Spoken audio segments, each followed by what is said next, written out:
సీతాకోకచిలక చిత్రంలోని వేటూరి గారు రచించిన, వాణి జయరాం గారు పాడిన ఈ కవితాత్మక పాఠార్థం. అలలు కలలు ఎగసి ఎగసి అలసి సొలసిపోయే సముద్రపు అలలలాగా మన కలలు కూడా ఎగిసి ఎగిసి చివరకు అలసిపోతాయి. మన జీవితంలో కలలు ఉత్సాహంగా మొదలై కొన్నిసార్లు నెమ్మదిగా శాంతిస్తాయి. పగలు రేయి మురిసి మెరిసే సంధ్యా రాగంలో పగలు రాత్రి కలిసే సంధ్య సమయం చాలా అందంగా మెరిసిపోతుంది. జీవితంలో ఒక అందమైన మార్పు సమయాన్ని సూచిస్తుంది. ప్రాణం ప్రాణం కలిసి విరిసే జీవన రాగంలో రెండు ప్రాణాలు కలిసినప్పుడు జీవితం ఒక మధురమైన సంగీతంలా మారుతుంది.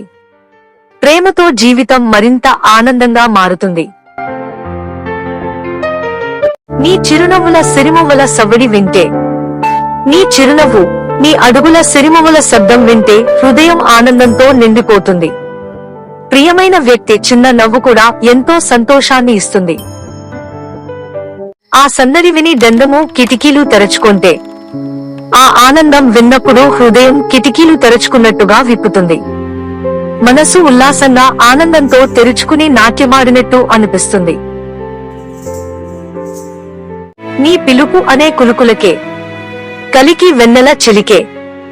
నీ పిలుపు వినగానే చీకటిలో కూడా వెన్నెలలా వెలుగు పుడుతుంది. నీ మాటలు జీవితంలో వెలుగు నింపుతాయి. నీ జడలో గులాబికని మల్లెలు ఎర్రబడి అలిగే. నీ జడలో గులాబీ పువ్వు పెట్టుకుంటే మల్లెలు కూడా సిగ్గుపడినట్టు ఎర్రబడతాయి. నీ అందం పూల కన్నా ఎక్కువగా ఉంటుంది. నువ్వు పట్టుచీర కడితే ఓ పుత్తడి బొమ్మ. నువ్వు పట్టుచీర కట్టుకుంటే బంగారు బొమ్మలాగా కనిపిస్తావు. నీ అందం చాలా గొప్పగా మెరిసిపోతుంది. ఆ కట్టుబడికి తరించేను పట్టుపురుగు జన్మ.